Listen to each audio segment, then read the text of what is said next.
ओम नमो भगवते वासुदेवाय। ओम नमो भगवते वासुदेवाय। ओम नमो भगवते वासुदेवाय। ओम नमो भगवते वासुदेवाय। तो जो हम आज चर्चा करने जा रहे हैं वो श्रीमद् भगवद गीता अध्याय 4 श्लोक संख्या 9 है। क्या ये डिस्प्ले पर उपलब्ध है? दिख रहा है? ओके, तो मेरे पीछे दोहरा सकते हैं। जन्म कर्म च मे दिव्यम् एवं यो वेत्ति तत्त्वतः त्यक्त्वा देहं पुनर्जन्म नैति मामेति सोऽर्जुन। जन्म कर्म च मे दिव्यम् एवं यो वेत्ति तत्त्वतः त्यक्त्वा देहं पुनर्जन्म नैति मामेति सोऽर्जुन।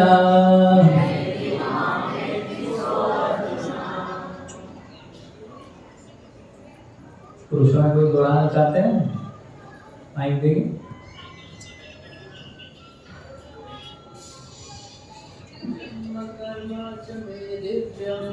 जन्म कर्म च मे दिव्यम् एवं यो वेत्ति तत्त्वतः त्यक्त्वा देहं पुनर्जन्म नेति मामेति सोऽर्जुन। लिखेगा ना?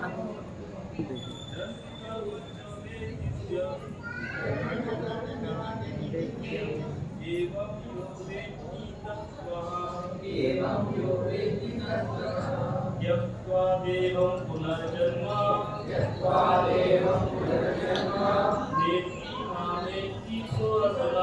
नेति मामेति सोऽर्जुन। जन्म कर्म च मे दिव्यम् एवं यो वेत्ति तत्त्वतः त्यक्त्वा देहं पुनर्जन्म नैति मामेति सोऽर्जुन।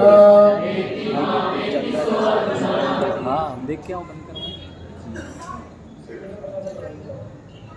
हरे कृष्णा, क्योंकि समय कम है तो हम शुरू करेंगे।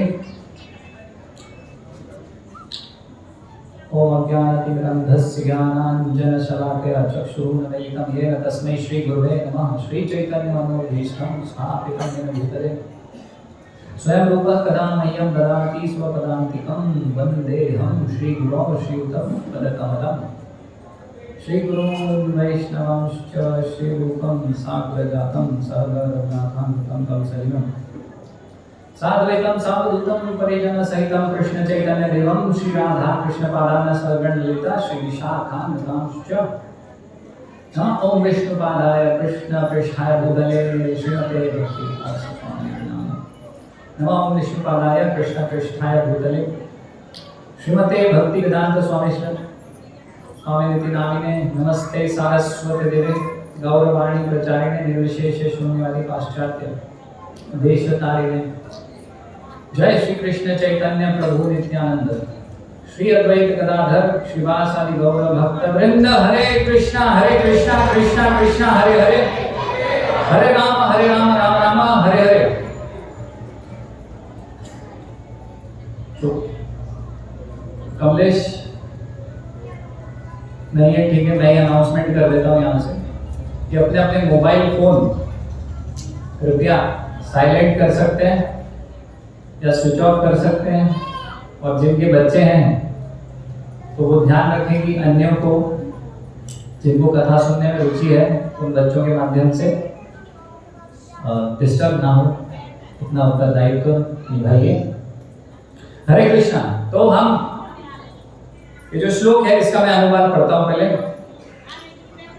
अनुवाद द्वारा कृष्ण कृपा मूर्ति श्री श्रीमद एसी भक्ति वेदांत स्वामी श्रील प्रभुपाद संस्थापक आचार्य इस्कॉन के उनके द्वारा, हे अर्जुन, जो मेरे आविर्भाव यानी प्राकट्य, जन्म जिसको हम बोल रहे हैं ना, तो हे अर्जुन, भगवान बोल रहे हैं अर्जुन को, हे अर्जुन, जो मेरे जन्म तथा कर्मों की दिव्य प्रकृति को जानता है,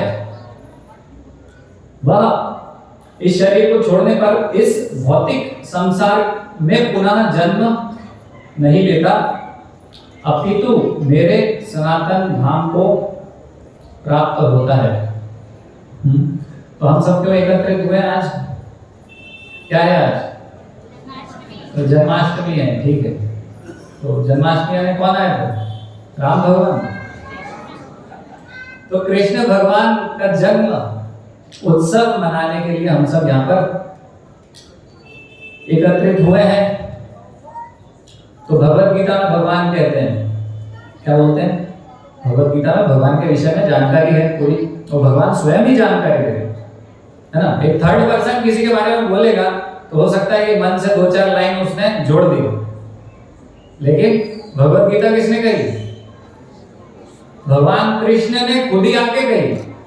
कोई भगवान के बारे में नहीं बोल रहा है, भगवान डायरेक्ट आके अपने बारे में बता रहे, है ना। तो इसलिए सबसे बढ़िया ग्रंथ भगवान को जानने के लिए जो बेसिक नॉलेज है भगवान के विषय में, हमारे विषय में, इस भौतिक जगत के विषय में, ये क्या जगत है, क्या चल रहा है इस जगत में, मैं कहां से आ गया और कहां चला जाऊंगा, तो ये सब जानकारी अगर चाहिए है तो भगवत गीता बेस्ट, सबसे अच्छी पुस्तक है। भगवान ने खुद लिखी, डायरेक्ट इनडायरेक्ट नहीं। हाँ, भगवान की वाणी है तो उसमें बता रहे हैं, क्या बता रहे हैं? अजो अपि सन अव्ययात्मा भूतानाम ईश्वरो अपि सन प्रकृतिम स्वामधिष्ठाय संभवाम्य आत्ममायया। तो भगवान बता रहे हैं अजो अपि, अज का अर्थ अजन्मा। तो भगवान श्री कृष्ण क्या हुए? भगवान बता रहे हैं अपने आप में कि मैं कौन हूं? मैं अजन्मा हूं। तो फिर हम सब क्या कर रहे हैं? चलिए यहाँ से बोलिए बिस्तर बांध जन्म, हम तो भगवान का जन्म दिवस मना रहे हैं। अरे जो जन्म नहीं होता उसका जन्म दिवस मना रहे हैं, क्या कर रहे हैं हम लोग यहाँ पे बैठ के? भगवान तो कुछ उल्टा बता रहे हैं भगवत गीता में। नहीं, समझना पड़ेगा, भगवान के जन्म को समझना पड़ेगा। भगवान साधारणतः हमारे जैसे जन्म नहीं लेते, जैसे हम साधारण मनुष्य हैं, जैसे हम जन्म लेते हैं वैसे जन्म नहीं लेते। तो इसलिए भगवान बोल रहे हैं कि मैं क्या हूं? अजो अपि, अजन्मा होते हुए भी मैं यहाँ पर जन्म लेता हूं, प्रकट कर होता हूं। तो भगवान वास्तव में प्रकट होते हैं। अजो अपि सन अव्यय आत्मा, मैं क्या हूं? सनातन आत्मा, अव्यय, है ना। अव्यय जिसका व्यय नहीं हो सकता, अव्यय यानी सनातन, एटर्नल अंग्रेजी वर्ड है। तो भगवान बता रहे हैं कि मैं अव्यय आत्मा हूं, अजन्मा हूं, भूतानाम ईश्वरोऽपि सन। बता रहे हैं कि मैं सारे भूत प्रेत वाला भूत नहीं है, कौन सा वाला भूत है? जीव, जितने भी जीव हैं, है ना, इस जगत के या अन्य जगत के किसी भी आध्यात्मिक जगत में जो जीव हैं, भौतिक जगत में जो जीव हैं, भगवान क्या बोल रहे हैं? भूतानाम ईश्वरो अपि सन। तो भगवान श्री कृष्ण बोल रहे हैं कि मैं सारे जीवों का ईश्वर हूं, जितने भी जीव हैं, है ना। इसमें किसी को छोड़ा नहीं है ना, एक्सेप्शन हैंडलिंग नहीं है इसमें कि कुछ लोगों को छोड़ के इनका ईश्वर हूं। देवी देवताओं के भी ईश्वर भगवान श्री कृष्ण है। भगवान श्री कृष्ण अपनी सर्वोपरिता स्थापित करते हैं भगवद गीता में कि मुझसे ऊपर कोई है नहीं, वास्तविकता ये है ना। तो हमारा ज्ञान हम लेके बैठे हैं वो अलग बात है, लेकिन भगवान श्री कृष्ण सत्य स्थापित कर रहे हैं, परम सत्य। भगवान श्री कृष्ण स्वयं परम सत्य बता रहे हैं कि मेरे से ऊपर कोई नहीं है, मैं सबसे परम सत्ता हूं। कोई भी देवी देवता असम ऊर्ध्व भगवान का एक नाम, भगवान के बराबर नहीं है, भगवान से ऊंचा नहीं है कोई। भगवान श्री कृष्ण की बात कर रहा हूं। सन अव्ययात्मा भूतानाम ईश्वर कोटि सन प्रकृतिम स्वामधिष्ठाय संभवाम्य आत्म मायया। तो इतना गुह्य ज्ञान भगवान सरलता से भगवत गीता के माध्यम से हम सबको देना चाहते हैं। तो क्या बता रहे हैं? प्रकृतिम स्वामधिष्ठाय संभवाम्य आत्म मायया। तो भगवान बता रहे हैं अपने जन्म का रहस्य सबको प्रकाशित कर रहे हैं। इतना जो अभी देखिए हम यहाँ बैठे हैं, गृहस्थ हैं, कितनी तपस्या करते हैं हम अपने जीवन में? कोई ज्यादा नहीं, लगभग फ्री में ये हमको ज्ञान मिल रहा है। कोई तपस्या नहीं है, कुछ नहीं है ज्यादा हमारे जीवन में, और फ्री में ये ज्ञान मिल रहा है। और हम देखते हैं कि हिमालय पे जाके तपस्वी बैठे हुए, सब कुछ छोड़ छाड़ के घर परिवार रिश्तेदार पैसा पोजीशन सब कुछ छोड़ के वहां बैठ जाते हैं, और यही ज्ञान जानने के लिए वहां बैठे रहते हैं। और हम यहाँ कुछ ज्यादा कर नहीं रहे हैं, फिर भी हमें पता चल रहा है भगवान के जन्म का दिव्य रहस्य। तो भगवान बता रहे हैं मैं कैसे आता हूं? संभवामि आत्म मायया। मैं अपनी दिव्य प्रकृति, ये भौतिक प्रकृति की बात नहीं कर रहे भगवान, भगवान आध्यात्मिक प्रकृति की बात कर रहे हैं। अपनी अंतरंग शक्ति के विषय में बता रहे हैं कि मैं उसके माध्यम से यहां पर आता हूं। प्रकृतिम स्वामधिष्ठाय संभवाम्य आत्म मायया। हम लोग भौतिक प्रकृति के वश में बाध्य होकर जन्म लेते हैं। हमारे जन्म में और भगवान के जन्म में जमीन और आसमान का अंतर है। हम कर्माधीन होकर जन्म लेते हैं, भगवान प्रेमाधीन होकर जन्म लेते हैं। कर्माधीन कर्म बंधन से फंस जाते हैं। तो कर्म बंधन से फंस के मतलब कि पहले तो हम सब जितने भी जीव हैं इस संसार में, केवल मनुष्य योनि में जितने भी जीव हैं सब भगवान के धाम में हुआ करते थे कभी।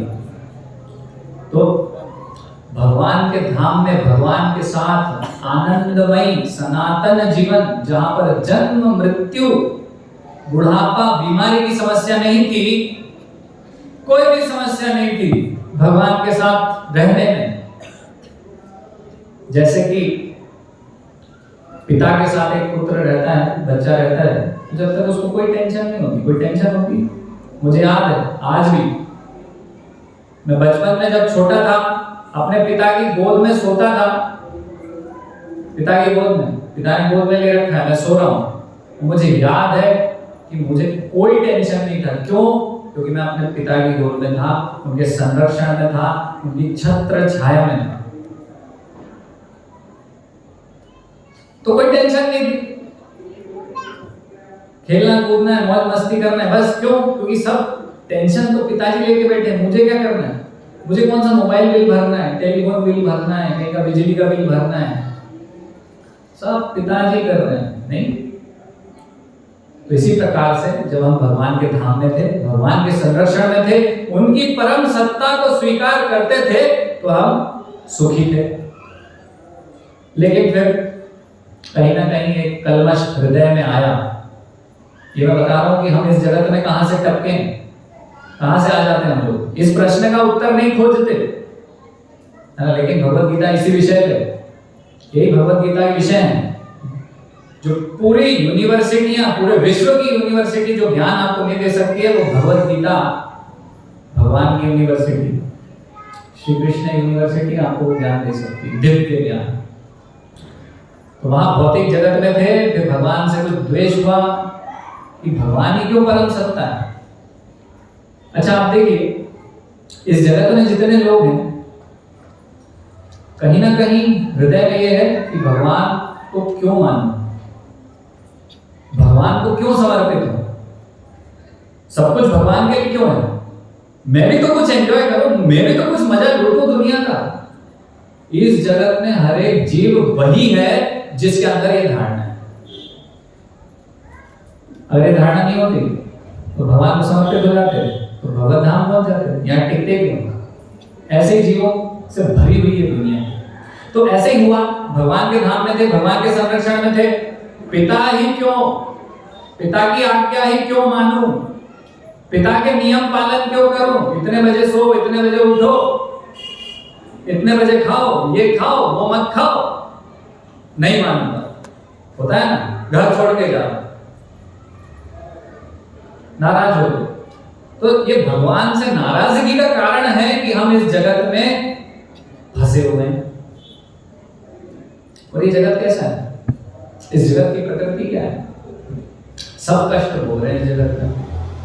आप में से कोई ऐसा है जो कि ऐसा बोल सकता है कि मैं बिल्कुल कष्ट में नहीं हूं, मेरे जीवन में तो कोई कष्ट नहीं आया, आगे भी नहीं आएगा कभी? कोई बोल सकता है ऐसा? कोई हाथ ऊपर कर सकता है? आपकी पहचान में कोई ऐसा है जो कि ऐसा बोल सकता कि मेरे जीवन में कोई कष्ट नहीं है और मेरे जीवन में कोई कष्ट आने वाला भी नहीं? अरे भांति भांति के कष्ट हैं, पग पग पर कष्ट हैं। क्या श्लोक है वो श्रीमद् भागवतम का? पदम पदम यद विपदाम न तेषां, हर पग पर कांटों से बचना है, टेंशन है, कुछ ना कुछ टेंशन है सबको अलग अलग।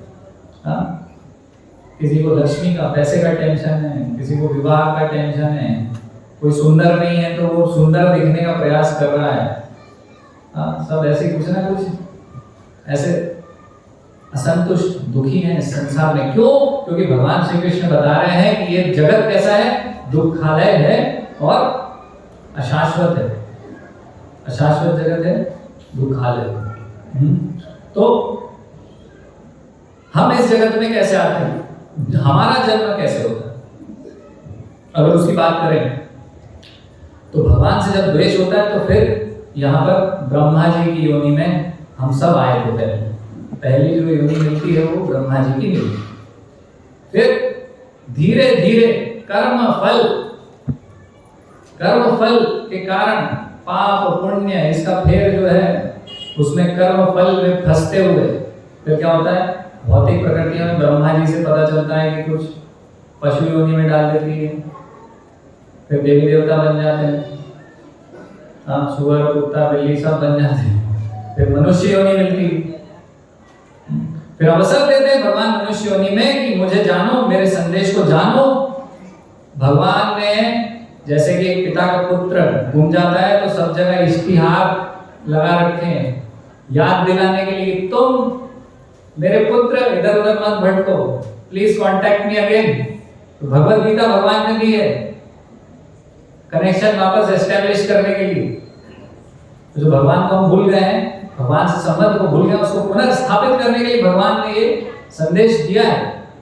तो भगवान बार बार याद दिला रहे हैं। तो हम कैसे जन्म लेते हैं? माँ के गर्भ में जो आत्मा है, सनातन आत्मा, भगवान का जो अंश है, भगवान के धाम से किसी माता के गर्भ में, वो माता जरूरी नहीं है मनुष्य हो, किसी माता के गर्भ में प्रवेश करती है और फिर उस जो आत्मा है उसके ऊपर जो पंच तत्व हैं उसका आवरण चढ़ता है, उसकी पैकेजिंग होती है कि अब तुम फंस गए, बंद गए। तो सब फंसे हुए हैं ना। कोई उड़ सकता है क्या? नहीं, पक्षी उड़ सकता है क्योंकि उसको ऐसा आवरण मिला है। तो हम बाध्य हो गए हैं, हम फंस गए हैं, हमारे ऊपर अलग अलग क्लेश लग रहे हैं, आदि भौतिक, आदि दैविक, आध्यात्मिक क्लेश हमारे ऊपर लगे हुए हैं।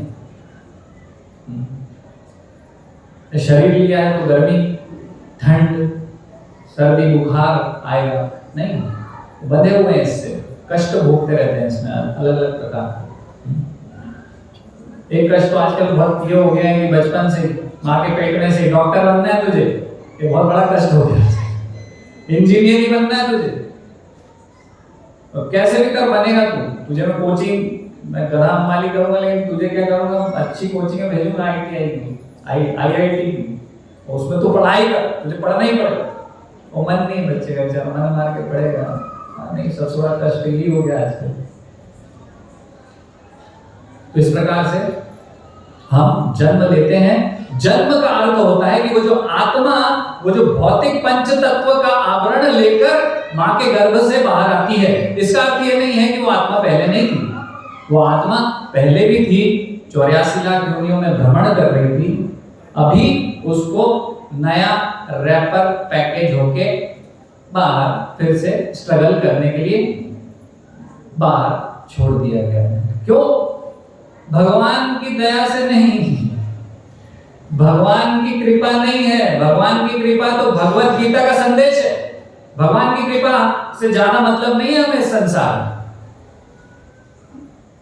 ये हमारे कर्माधीन होकर जन्म लेते हैं। जो मैं बोल रहा था कि हम अपने कर्मों के अधीन होकर, भगवान चाहिए नहीं, बाकी सब चीजें दुनिया में चाहिए, रुपया, पैसा, स्त्री चाहिए, सुंदर, सब चाहिए, पोजीशन चाहिए, विधायक बन जाऊं, प्रधानमंत्री बन जाऊं। बहुत स्ट्रगल करते हैं लोग। अभी थोड़े दिन पहले चुनाव हुआ था, इतना पैर पड़ रहे थे वो कि कमर टूट गई होगी, और उसके बाद आप उनको देखो, वही जो जीते हैं उनके पास चले जाओ आप, फिर आपको अनुभव हो जाएगा ठीक ठीक। तो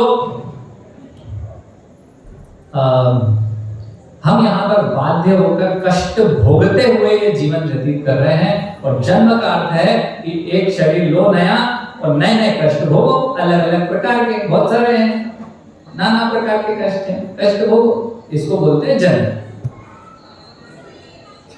उसमें बीच में हम कोशिश करेंगे, स्ट्रगल करेंगे। जैसे कि क्या होता है कि धोबी के गधे के आगे धोबी गाजर टांग देता है लकड़ी से। अब गधे को दिखती है गाजर, अब आई मुंह में, अब आई मुंह में, अब मजा आएगा, अब आनंद आएगा, अब ले लूंगा मजा, बस 2 मिनट बाद बस डॉक्टर बन जाओ, उसके बाद मजा ही मजा है। लेकिन वो मजा आ ही नहीं रहा, आगे बढ़ रहा है, मर ही गए, फिर से जन्म। तो भैया चक्कर क्या है? क्योंकि हम ये जन्म ले रहे हैं भौतिक जगत में। भगवान का जो जन्म है वो जन्म नहीं है, वास्तव में भगवान प्रकट होते हैं। इस श्लोक में यही भगवान बता रहे हैं कि मेरे जन्म को, मेरा जन्म क्या है? जन्म कर्म चमे दिव्यम एवं दिव्यम एवं दिव्य। दिव्य का अर्थ अलग अलग आचार्य बता रहे हैं। दिव्य का अर्थ है ट्रांसेंडेंटल, अंग्रेजी में बोलते हैं उसको, मतलब अप्राकृत, अलौकिक। इस लोक का जन्म नहीं है भगवान का, हमारे जैसे जन्म नहीं लेते हैं। आप अगर श्रीमद् भागवतम पढ़ेंगे तो पता चलेगा कि भगवान प्रकट हुए तो कैसे हुए। भगवान प्रकट हुए सबसे पहले वसुदेव के हृदय में, है ना, स्त्री पुरुष संग से पैदा नहीं हुए। फिर वसुदेव के हृदय से देवकी के हृदय में प्रकट हुए, और फिर सामने प्रकट हुए विष्णु जी के रूप में। इस प्रकार से भगवान प्रकट होते हैं, हमारे जैसे नहीं होते। भगवान भगवान है, हमारे में उनमें अंतर है कि नहीं? ये गलत प्रचार है कि हम भी भगवान हैं, आप भी भगवान हैं, ये सब बकवास है। हमारी हालत तो देखो, इतने पिट रहे हैं भौतिक जगत में, क्या भगवान है हम? भगवान को देखो, भगवान कैसे आते हैं, कैसे जाते हैं, क्या कर्म करते हैं। इसलिए भगवान बोल रहे हैं ध्यान से समझो, ये जो मेरा जन्म है और मेरा जो कर्म है साधारण नहीं, असाधारण है, दिव्य है, इस भौतिक प्रकृति का नहीं है। आध्यात्मिक प्रकृति से भगवान सीधे प्रकट होते हैं, प्राकट्य होता है भगवान का, है ना। तो ये भगवान बता रहे हैं, भगवान प्रेमाधीन होकर इस जगत में आते हैं। अगर कोई भक्त अड़ जाए कि नहीं भगवान आप आइए, प्रकट होइए, तो भक्तों के प्रेम से बाध्य होते हैं भगवान। हम बाध्य होते हैं इस भौतिक प्रकृति के नियमों के अनुसार। हमारी इच्छा से हम नहीं आते। किस घर में आएंगे, कौन हमारे माँ बाप होंगे, किस लोकेशन में पैदा होंगे, हमारे हाथ में नहीं है, हम बाध्य हैं। भगवान का प्री डिसाइडेड रहता है, पहले से ही डिसाइडेड। कब आएंगे, किसके घर में आएंगे, भगवान भगवान इसलिए तो अंतर है। भगवान प्रेमाधीन बाध्य होकर, अपने भक्तों के प्रेम से बाध्य होकर भगवान आते हैं। वास्तव में भगवान जन्म नहीं लेते, भगवान अवतरित होते हैं। इसलिए क्या बोलते हैं, अवतार।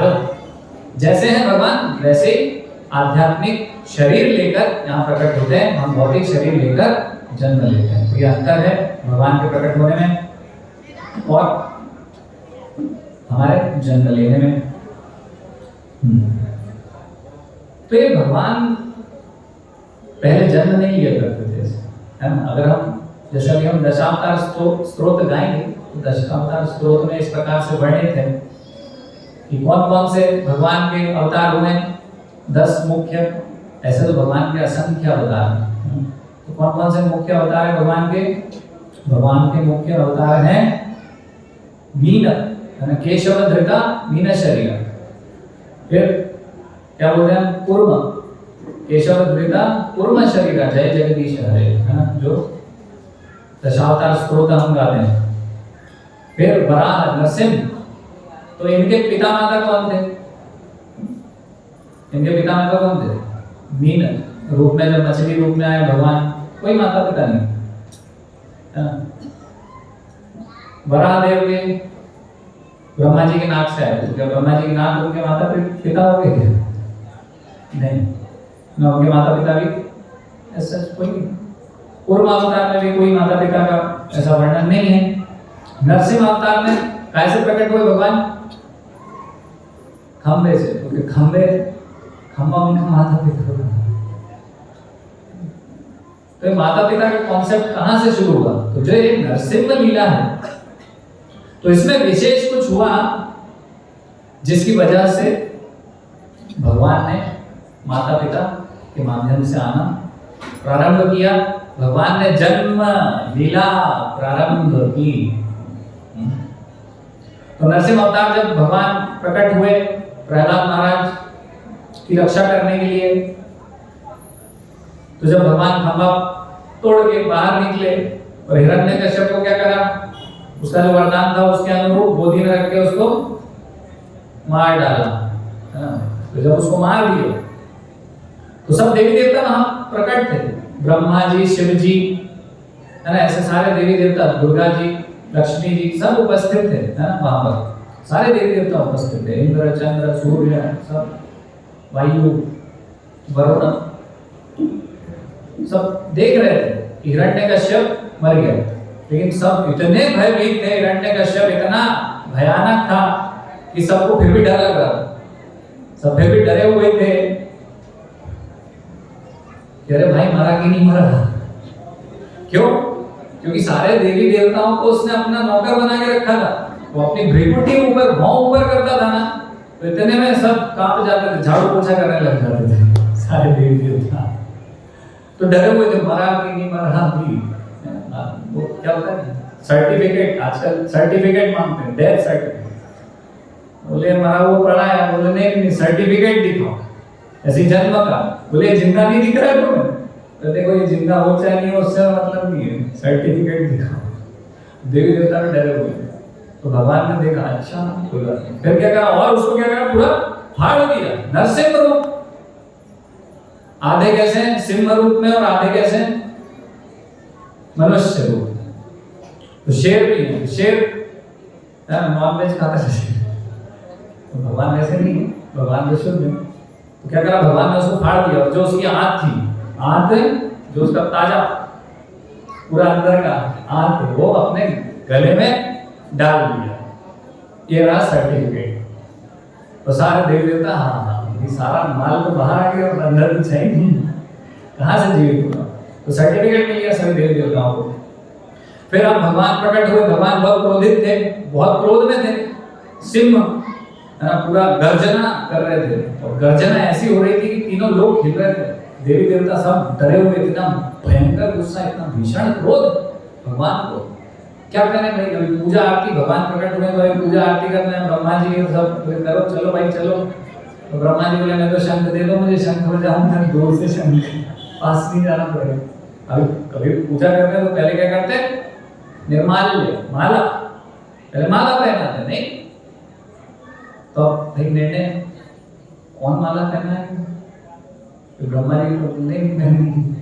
हाँ देखो नरसिंह को इतना क्रोध है तो मेरे को पास जाने की हिम्मत ही नहीं हो रही, नहीं भीषण क्रोध। शिव जी को बोला, शिव जी बोले अरे भाई आप ही लोग कर जो कर रहे हैं। लक्ष्मी जी से पूछा गया अरे आप देखिए, आप जाइए, आप माला पहनाइए तो हमें चालू करें भाई।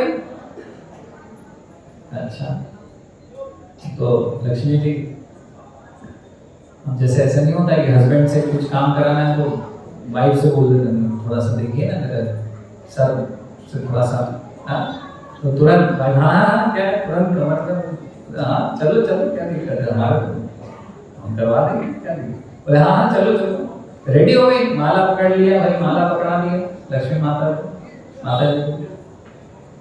हाँ चलो सब पीछे पीछे हो लिए। जैसे ही 4 कदम आगे बढ़े उन्होंने देखा और तो इतना क्रोध, इतना भीषण रूप। बोले नहीं नहीं नहीं ये वो नहीं है, इनका फोटो तो मैच ही नहीं हो रहा हमारे एल्बम से। तो बोले नहीं नहीं जा सकते भाई, माला लो अपनी। अब फिर हंस गए, क्या करें भाई, पूजा आरती कैसे चालू होगी।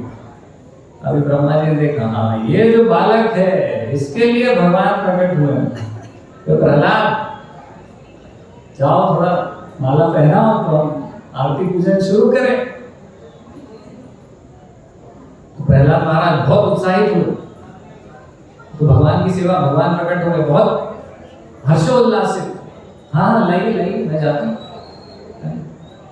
तो भक्त है भगवान की, भगवान से बहुत प्रेम है, किसी भी रूप में भगवान आ जाए, हाँ भगवान के प्रेमी महाभाव। माला लिए ऊंचे सिंहासन पे बैठे हुए हैं नरसिंह भगवान। हिरण्यकश्यप का बहुत ऊंचे आसन पे बैठता था, सब भक्तों ने तो फोटो देखी होगी आसन में। तो ऊंचे आसन पे भगवान बैठे हुए हैं और प्रहलाद महाराज सीढ़ी चढ़ते हुए जा रहे हैं, छोटे बालक।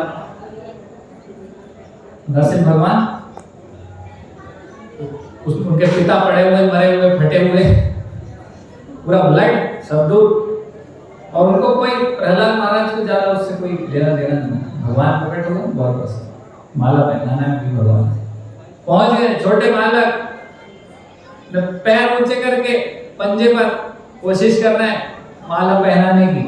भगवान इतना विकराल विशाल रूप भगवान का, इतना बड़ा सर था और पूरा अयाल, उनके बाल पूरा बादल इतने ऊंचे थे और ऐसा आसन पे बैठे हुए बादल तितर बितर हो रहे हैं उनके बालों से, वो गर्जना कर रहे हैं नरसिंह भगवान। प्रहलाद महाराज प्रयास कर रहे, नरसिंह भगवान की नजर पड़ी, अरे प्रहलाद, प्रेम से उसको उठा लिए, गोदी में बिठा लिया प्रहलाद महाराज। प्रहलाद महाराज बहुत प्रसन्न हुए। जैसे ही भगवान का स्पर्श हुआ तो बचा कुचा जो हृदय का कलमश था पूरा शुद्ध हो गया, पूरा एकदम शुद्ध भगवान के स्पर्श से हो गए, और उनके अंदर पूरा दिव्य प्रेम जागृत हो गया भगवान के प्रति। तो रोमांच कंपा शुरू तरंग भाजो, नहीं वैसा उनके अंदर पूरा रोमांच, वैसा पूरा उनके अंदर प्रकट हो गया। तो पहना तो नहीं पा रहे थे माला, प्रयास कर रहे थे। तो जब उन्होंने देखा नरसिंह भगवान ने, तो खुद ही अपना सर माला में डाल के पहन ली, और इतना हर्षोल्लासित हो गए प्रहलाद महाराज, बहुत हंस रहे हैं, खुश हो गए, प्रफुल्लित हैं। नरसिंह भगवान भी खुश है, वो देख रहे हैं कि ये बालक छोटा कितना आनंद ले रहा है, कितना आनंद है इसको। हाँ क्या लानत है मेरे भगवानपन पे कि ये आनंद मैंने आज तक नहीं लिया, इस दिव्य आनंद जो ये बालक ले रहा है। हरे कृष्णा कृष्णा कृष्णा हरे हरे, हरे राम सब बोलिए। हरे कृष्णा कृष्णा कृष्णा हरे हरे, हरे राम राम हरे हरे, हरे कृष्णा कृष्णा कृष्णा हरे हरे, हरे राम राम राम हरे हरे, हरे कृष्णा कृष्णा कृष्णा कीर्तन।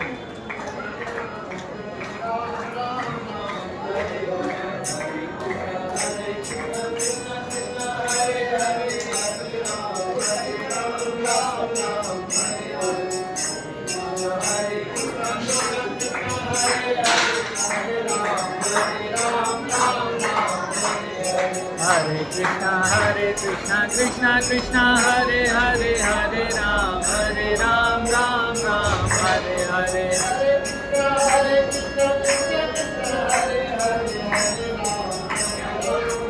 टाइम कितना? तो सब देखिए अभी ब्रेक हो गया है, तो सबका ध्यान ये भगवान के जन्म के विषय में हम श्रवण कर रहे हैं।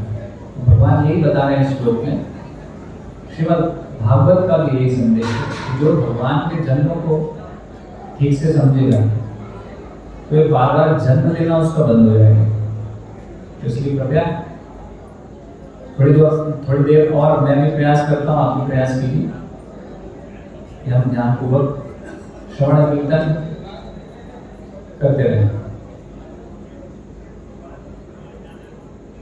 तो जो ये दिव्य प्रेम जो उनके अंदर दिव्य आनंद था प्रहलाद महाराज के अंदर, उसको देखकर नरसिंह भगवान ने डिसाइड किया कि अगली बार से एक जोड़ी पिता माता तो मैं भी लेके ही आऊंगा और जन्म लूंगा, एक बालक जैसे आनंद करूंगा। और उसके बाद कभी ऐसा नहीं हुआ कि भगवान ने माता पिता के माध्यम से ऐसे प्राकट्य ना किया हो। फिर हम देखेंगे नहीं तो परशुराम है, बलराम है, राम है, कृष्ण है, आने वाले कल्कि हैं, जो भी है सबके माता पिता निर्धारित हुए। कहाँ से शुरू हुआ ये? यहाँ से शुरू हुआ कि भगवान प्रहलाद महाराज का जो दिव्य आनंद है एक छोटे बालक के रूप में उसको अनुभव करने के लिए ये कैसे छूट गया, मैं क्या भगवान ही बना रहूंगा, ये अनुभव क्यों नहीं ले पा रहा हूँ। तो उसको लेने के लिए फिर भगवान इस प्रकार से प्रकट होना, मतलब जन्म यानी प्रकट। जब भी मैं जन्म बोल रहा हूँ भगवान का, वो प्राकट्य ही है, ठीक है, उसको मान के चलिए। तो इस प्रकार से फिर भगवान का जन्म शुरू हो गया। भगवान प्रेमाधीन होकर जन्म लेते हैं। कोई भक्त प्रार्थना करे कि भगवान आप मेरे बेटे के रूप में प्रकट होइए, है ना, आपने तो हमें बहुत खिलाया, पता नहीं कितना दिया, सब कुछ तो आपने दिया। हम चाहते हैं कि हम आपको खिलाएं, हम आपको पिलाएं, हम आपको नहलाएं धुलाएं, आपका रक्षा करें। भगवान वास्तव में सबके रक्षक है, लेकिन भक्त इस प्रकार से प्रार्थना जब करते हैं तो भगवान उनके घर जन्म ले लेते हैं, प्रेमाधीन होकर जन्म ले लेते हैं। तो भगवान कहाँ प्रकट हुए थे? जेल में। नहीं तो भगवान का जन्म इस प्रकार से दिव्य है, साधारण नहीं है। तो भगवान के कर्म भी इसी प्रकार से हैं। कैसे हैं? दिव्य है ना। भगवान क्या बोल रहे हैं? भगवान बोल रहे हैं भगवत गीता में, न मे कर्माणि लिम्पन्ति न मे कर्म फले स्पृहा इति माम यो अभिजानाति कर्मभिर्न स बध्यते। भगवान बोल रहे हैं कि मैं कर्म में नहीं फंसता। भाई भगवान अपने बारे में डिटेल में बता, मैं कोई कर्म में नहीं फंसता हूं, ना ही कर्म फल मुझे लगते हैं। और इस प्रकार से जो मुझे जानता है वो भी कर्म बंधन में नहीं फंसता। इति माम यो अभिजानाति कर्मभिर् न स बध्यते, वो भी कर्म फल में नहीं फंसेगा जो इस प्रकार से मुझे जानता है। लेकिन फिर हम देखते हैं कि बहुत सारा प्रचार है जिसमें बताते हैं कि भगवान भी प्रकृति में आते हैं, भगवान भी कष्ट भोगते हैं, भगवान को बाण मार दिया, भगवान मर गए। अरे भैया कौन सी कथा सुना रहे हो? भगवान ने तो ऐसी कथा नहीं सुनाई। भगवान ना भौतिक जन्म लेते हैं, भौतिक शरीर ही नहीं लेते, तो मरेंगे कहां से भगवान? जो 100% आत्मा है वो मर सकता है क्या? आत्मा तो कभी मरती नहीं है, यही तो बेसिक नॉलेज है। तो भगवान कर्म फल में भी नहीं फंसते हैं, भगवान के जन्म और कर्म दोनों दिव्य हैं, अप्राकृत, अलौकिक हैं, है ना। अब जैसे भगवान जब प्रकट हुए तो पहले से ही पता था कृष्ण आने वाले। हमारा जब जन्म होता है तो हमें पता होता है हम आने वाले। कोई आकाशवाणी हुई थी जब हम पैदा होने वाले थे, वो भी ऐसी हुई कि 8वीं संतान आएगी। हाँ, हमारे बारे में कुछ नहीं पता होता है, हमारे इसलिए कुंडली निकलवाते हैं कि भैया इसके बारे में क्या करेगा क्या नहीं करेगा थोड़ा पता करो। उसके बाद भी कुंडली भी फेल हो जाती है, हमारा कुछ पता ही नहीं रहता। लेकिन भगवान का सब पता रहता है, कब कहाँ पैदा होंगे, क्या करेंगे, सब पूर्ण निर्धारित है कि कंस को मारने वाले हैं, वो बच ले, तू नहीं बचेगा, कैसे बचेगा? मारे कृष्ण राखेंगे। अगर कृष्ण ने निर्णय किया मारना है, भगवान ने निर्णय किया मारना है, तो मरेगा ही मरेगा। इस प्रकार से भगवान आते हैं और भगवान जैसे आए, भगवान जेल में आए, लेकिन जेल में भगवान आए तो कैसे आते हैं? जैसे कि जेलर जेल में आता है। जेलर जेल में आता है तो जेल के नियम से बाध्य है क्या कि तुम बाहर नहीं जा सकते, यहीं रहोगे, कैदी के कपड़े पहनो, पत्थर तोड़ो? नहीं भाई, जेलर आता है स्वतंत्र होकर आता है जेल में। ऐसे ही भगवान अपनी बनाई हुई इस जेल में आते हैं, स्वतंत्र रूप से आते हैं, बाध्य होकर नहीं। इस प्रकार से भगवान आते हैं। फिर भगवान की लीलाएं भी स्पष्ट हैं कि वो भगवान है, बंधते नहीं है। नहीं, उनके माता पिता की बेड़ी कड़ी सब खुल गई थी कि नहीं? हाँ, सब खोल दिया था ना उन्होंने। और हम बात कर रहे थे कि हमारी कुंडली बनानी पड़ती, लेकिन भगवान जब आए तो भगवान ने अपने माता पिता की कुंडली बता दी पूरी। तुम पिछले जन्म में थे, उसके पिछले जन्म में थे, उसके पिछले जन्म में ये थे। हमें अपनी अता पता नहीं है, दूसरे का क्या बताऊं मैं? ये हालत है हमारी। हाँ, तो भगवान और हमें अंतर है। हम कैसे पैदा होते हैं? जैसे कि हम पैदा हुए और रोए नहीं, और ये तो रोई नहीं रहा, ठोको मारो घुसे इसको, दिए 2-3 घुसे तो फिर बोले तो हम रोते रोते पैदा होते। भगवान इस प्रकार से रोते हुए पैदा नहीं हुए थे। भगवान छोटे बालक के रूप में भी आए तो पूरा आभूषण पूरे पहने हुए, पूरे वस्त्र पहने हुए। हमें से कोई वस्त्र पहन के आए ना, डायपर पहन के पैदा हुआ था? नहीं, भगवान पूर्ण सुसज्जित, सारा अलंकारित प्रकट हुए। भेद है भाई हमारे जन्म और भगवान के जन्म में। फिर उसने सबको बेहोश कर दिया, सब चित हो गए। तो बोले मुझे वहां छोड़ दो। कौन बच्चा बताता है कि मुझे वहां छोड़ दो? होश ही नहीं रहता, पता है क्या रहता? मच्छर काट लेता बच्चे को तो उमय उमय करता रहता है ना। और फिर माता जी उसको दूध पिला देती उल्टे, इले दूध पीने के लिए रो रहा होगा, पेट भूल गया, उसमें भी परेशानी हो गई। और फिर बड़े होके क्या बोलते हैं? साधु महात्मा जी बैठ के प्रवचन देते हैं कि मैं भी भगवान हूँ, आप भी भगवान हैं। अरे साधु महात्मा जी, आप उमय उमय करते थे, भूले हैं, कुछ सूझ नहीं पड़ती थी आपको? भगवान बचपन से कैसे थे, जरा लीला तो पढ़ लो।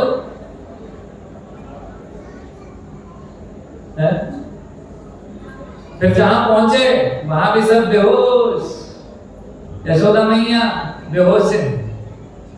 वो जो तैयारी करके बैठे थे कि अभी भाई आज कुछ हो जाएगा, वो सब क्या बोलते हैं उनको, दाई उठी ना, सब वो भी सब बेहोश, सब किसी को पता ही नहीं है कौन पैदा हो गया, वो एक्सचेंज हो गया, योग माया उधर चली गई, कृष्ण इधर आ गए, किसी को होश नहीं है।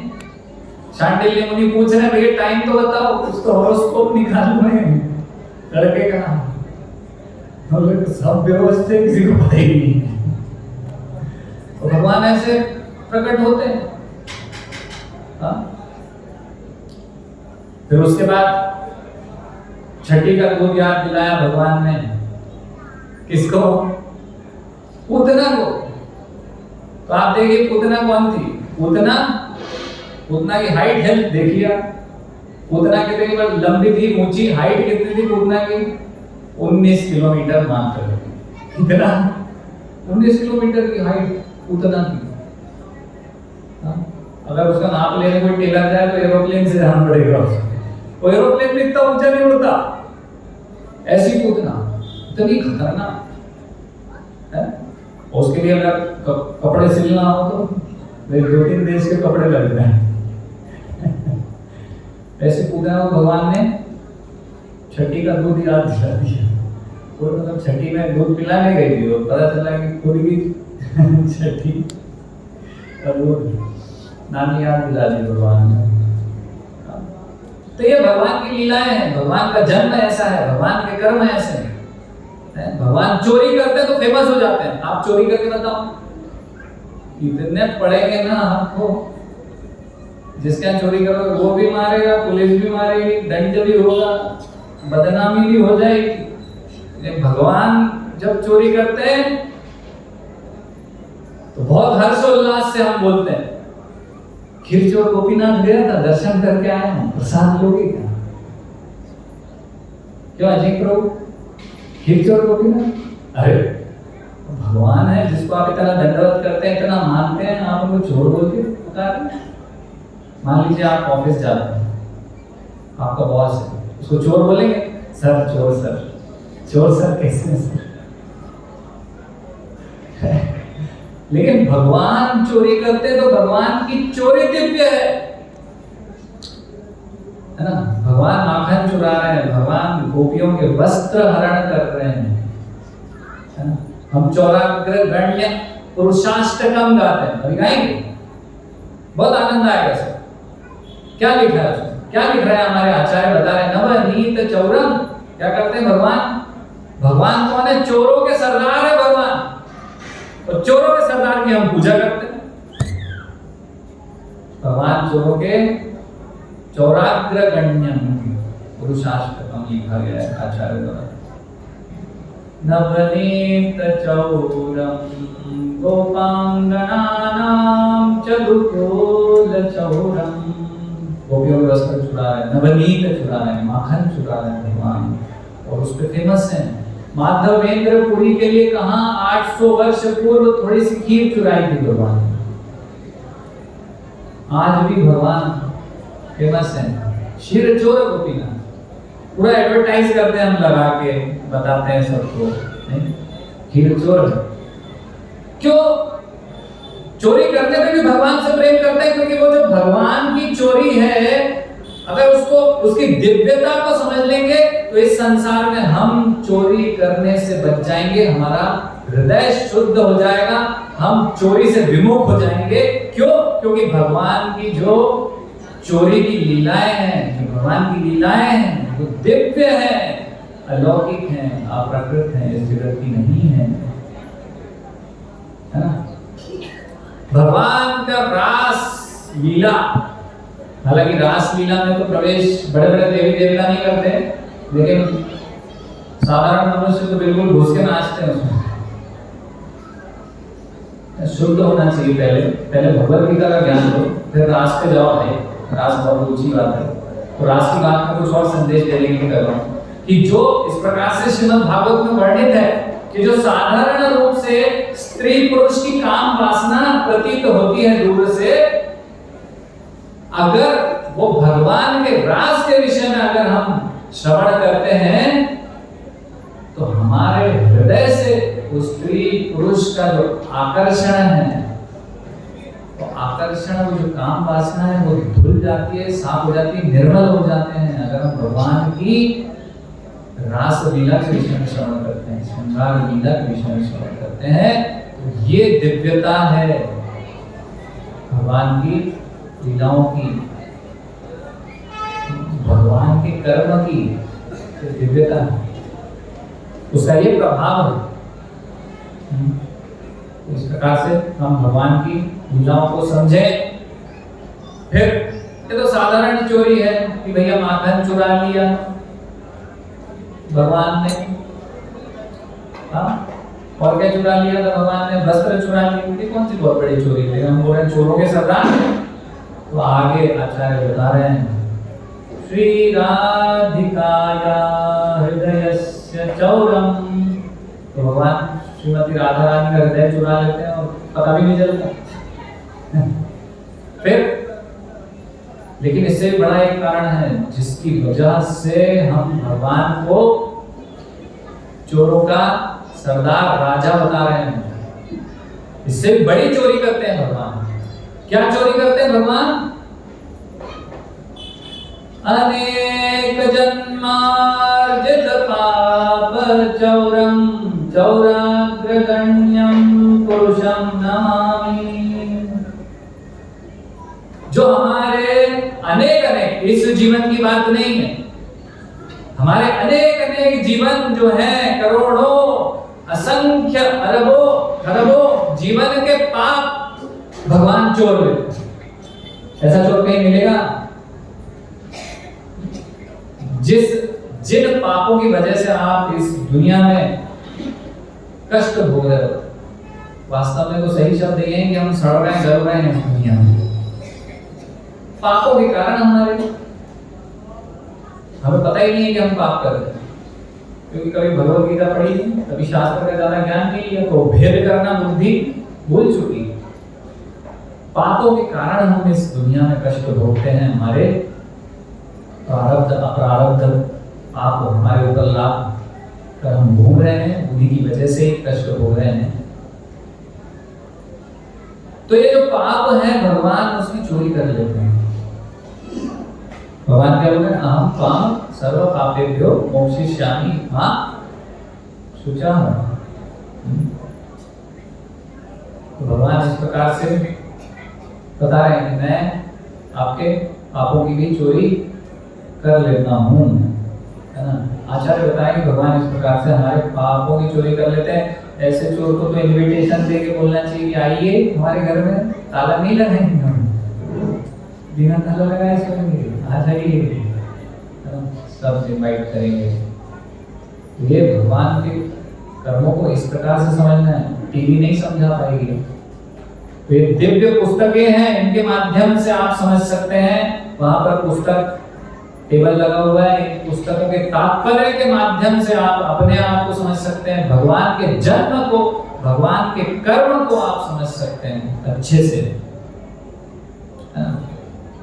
और फिर इस संसार के जो दुख हैं, सब तो दुखी हैं, सब यही बोलते रहते हैं बस बहुत हो गया, बहुत हो गया इस संसार में, कितना कष्ट देखूं, कितना कष्ट झेलूं। सबकी यही स्थिति है। कुछ भक्त बहुत मुझे ध्यान से देख रहे हैं, लेकिन उनकी यही स्थिति है और सहन नहीं होता भगवान। तो क्या करते हैं लोग? साधु बन जाते, हिमालय में चले जाते। भगवान यहाँ क्या बता रहे हैं? मेरे जन्म को समझो, मेरे कर्मों को समझो। तो सब सुखी होना चाहते हैं। सुखी का अर्थ क्या है? सुखी का अर्थ क्या होता है बताइए? सुखी तो हरे कृष्णा। तो सुखी का अर्थ होता है कि स्वतंत्र हो हम, बाध्य नहीं हो। जैसे कि हम नौकरी में, नौकरी है तो फिर नौकर है किसी के, जैसा वो चलाएगा वैसा चलना पड़ेगा। तुझे जन्माष्टमी की छुट्टी नहीं दूंगा, ड्यूटी तो तुझे आना ही है। बंध रहे, बंधना है ना दुख, स्वतंत्र होना है ना आनंद सुख। तो ये स्वतंत्र कैसे होंगे हम? स्वतंत्रता यानी मुक्ति। तो ये मुक्त अवस्था को कैसे प्राप्त कर पाएंगे? ये भगवान, अब जैसे कि क्या होता है, नहीं भाई हम बोलते हैं भाई मंदिर आओ, तो क्या फायदा होगा? हर चीज में क्या है फायदा? क्या होगा? फायदा होगा। वहां जाए, वहां जाना है तो क्या फायदा होगा? मंदिर आना है क्या फायदा होगा? जब करना है क्या फायदा होगा? भाई फायदा फायदा फायदा नहीं। सबको वही माइंडसेट, वही फायदा बताओ भाई, क्या मिलेगा? वो मिलेगा के चक्कर में है, इसीलिए भगवान बता रहे हैं कि क्या मिलेगा। भगवान बता रहे हैं जन्म कर्म को समझ लो, क्षमे दिव्यम एवं यो वेत्ति तत्वता त्यक्त्वा देहम, जब ये शरीर छोड़ोगे पुनर्जन्म नहीं थी। जन्म यानी बंधन, बेड़ियों में बांध दिया गया, आपको पैक कर दिया, जैसे मिठाई डब्बे में पैक हो जाती, आत्मा को शरीर के आवरण में बांध दिया। तो मुक्ति को प्राप्त करोगे क्यों? क्योंकि पुनर्जन्म नहीं मिलेगा, ये फायदा है भगवान के जन्म को कर्म को समझने का। नहीं थी मां में थी स्वर्ग में, भगवान क्या हो गए? पुनर्जन्म नहीं थी, नहीं होगा पुनर्जन्म तुम्हारा। फिर क्या होगा? मां में थी, वापस बाप के पास आ जाओगे, बाप की हवेली में टीवी, फ्रिज, कूलर, एसी सब लगा के रखा है मैंने, यार आ जाओ वापस। क्यों यहाँ पर चाय की दुकान पे तू नौकरी कर रहा है, चाय बना रहा है, मेरे पास आ जाना, मेरे घर 10 नौकर है, तेरे को चाय पिलाएंगे, लेट के पेटी पीना तू बिस्तर पे। भगवान ये संदेश दे रहे हैं, लेकिन वो संदेश नहीं चाहिए। मेरे को तो आपसे कोई मतलब नहीं है, मैं यहाँ चाय बनाता रहूंगा, ये तो चाय बनाने वाली दुकान जिसकी उसकी गाली खाऊंगा, कुत्ते जैसा जीवन जीऊंगा, तुम्हारे पास नहीं आऊंगा।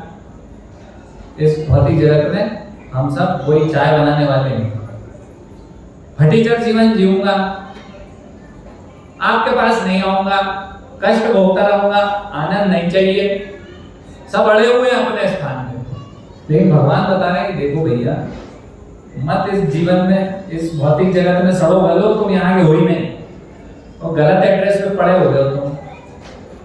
सही एड्रेस तुम्हारा मेरे पास है, जहां से तुम यहाँ टपक गए हो, वापस आ जाओ, सारे दुख से मुक्ति।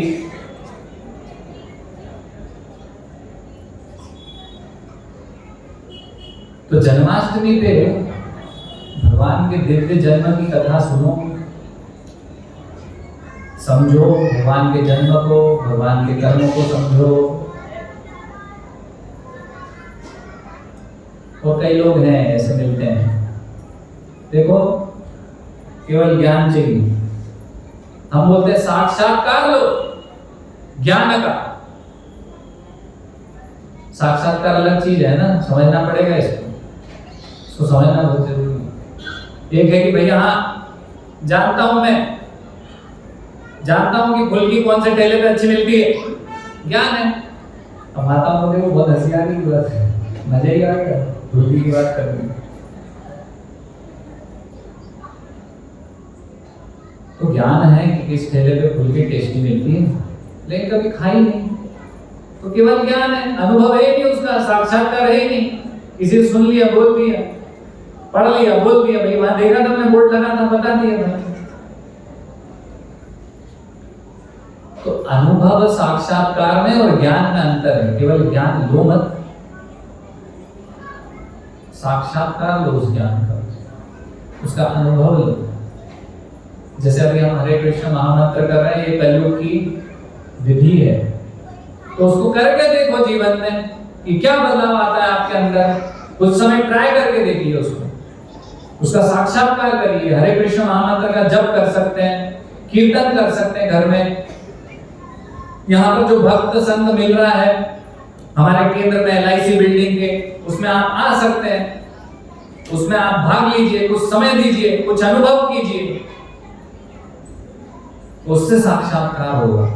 केवल ये जन्माष्टमी के दिन केवल एक दिन पाप धोना, कई लोगों का ऐसा मानसिकता है, ये जन्माष्टमी में प्रोग्राम हो रहा है, इस्कॉन चलेंगे, दर्शन करके आएंगे, सारे पाप धुल जाएंगे साल भर के। अरे भैया, जैसे ही मुंह मोड़ के इधर से पीठ दिखा के जैसे ही गए, 10 चींटियां मार दोगे, सांस लोगे तो 100 कीटाणु मार दोगे, वो पाप झेलते झेलते आप फिर से पाप, आपका बोझा बढ़ जाएगा सर पे। इससे काम नहीं बनेगा।